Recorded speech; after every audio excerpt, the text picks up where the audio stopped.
So you could have. So here's the story. Man crashes Jeep, injuring 23 people inside. Rosenberg police say. Nearly 2 dozen people were hurt when a driver crashed into a Denny's restaurant on Monday, according to police. Police said the Jeep crashed into the south wall of the building, injuring 23 people inside. The victims range in age from 12 to 60 years old. The injuries range from minor lacerations to severe injuries, though none appeared to be life-threatening, Rosenberg PD said. Everyone who was injured was conscious when they were transported to the local hospitals. Um, it's good to be conscious when you go to the hospital. It's probably a good sign.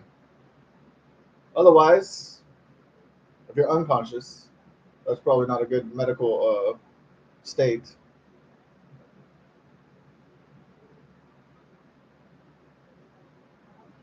The investigation into what caused them to crash into the building is ongoing.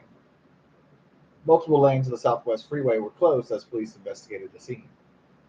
Ooh. So what could be going on here? Labor Day weekend. Okay, age, weak, had a stroke, medical problems, crashing into the Denny's. Maybe he's an elderly man, elderly problems, old, people not taking away the car keys, plowing into the Denny's. You know, can't really coordinate himself anymore between the brake and the accelerator. That could be going on.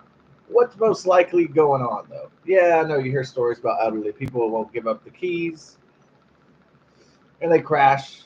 This actually happened down. This shit happened at the groomers. Actually, a elderly couple, floored it into the fucking pet place.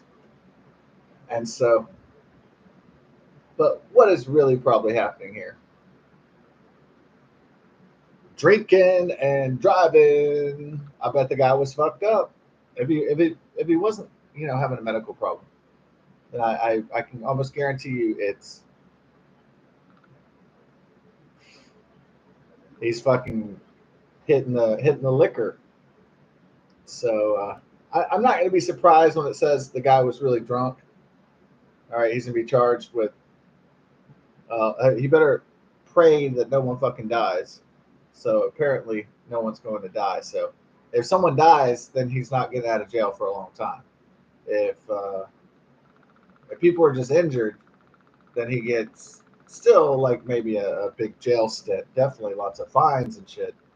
And then maybe he can hope to preserve some. He's like 40 years old. Okay, so is that the time when people like they either man up or give up, huh? That's pretty much the age right there. 40 is like where you're like, oh well, yeah.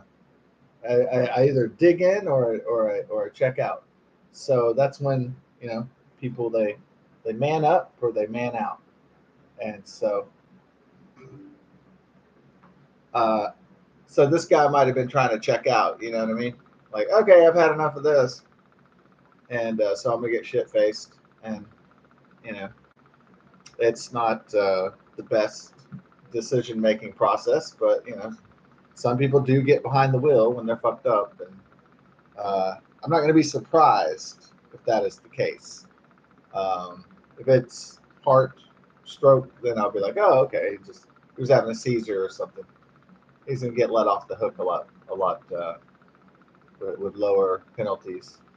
But if he was in the morning swigging on some JD and got behind the wheel, then he's fucked. I mean, basically. Uh, so he's probably just praying now that he can get better and that no one else died. In the Rosenberg Denny's, that's what went down today.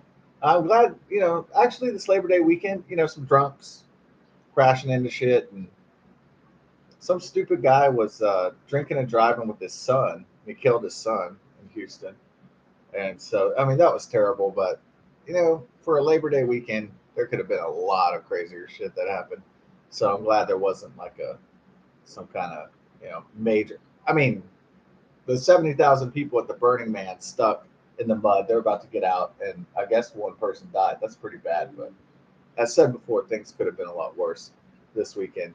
I was kind of I'm kind of glad it wasn't worse because it definitely could have been worse. But thankfully, by the grace of God, things were not perfect by any means, but it's gone pretty smoothly, I would say, in general. Uh, on the main, God bless, best of success from Texas, and yeah, that is the story. Maybe if I get any more details about it, if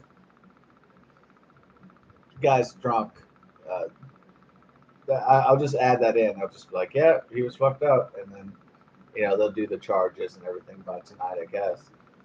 So maybe I'll do a little update, or probably not a full video, but just kind of you know finish up the story a bit. So God bless, best of success, happy Labor Day in the U.S. and Canada. Um, Peace. The Chronicles of Sonica are up next. I was going to grill burgers because of Jimmy Buffett, yeah, Jimmy Buffett's Cheeseburgers in Paradise song, and so, but you know what? We're gonna get a cheeseburger anyway from Sonic. We're gonna do the. So many people are trying to be like review bra and trying to review new burgers, and there's so many competitors in that field. It's kind of very funny because how many of are just fucking amateurs and shit. I'm not saying that review bra is a professional, but that is kind of his like niche that he carved out, and probably there's a lot of people out there that are like, hey, review bra could do it. I'm going to do it too, and so the food reviewer, yeah, that's just exploded on the internet, but. Um, there's probably only a certain amount of people that make a pretty good living off food reviews. So, it's like Review Bra, that one dude, with the gray beard, the African dude, but that probably has to do with kind of like a niche audience as well. So he gets paid to do it, and he gets paid by like corporate sponsors like Burger King and McDonald's and stuff. And Review Bra, I haven't seen him in any commercial. I saw that black dude in there, but I haven't seen Review Bra in commercials. I don't know if he's been approached by anybody, or that'd be funny if I saw him in a commercial one time for like McDonald's or Taco Bell or something. Review Bra, Review Bra at Burger King in the drive-thru. That'd be hilarious. But anyways, later. Have a happy holiday.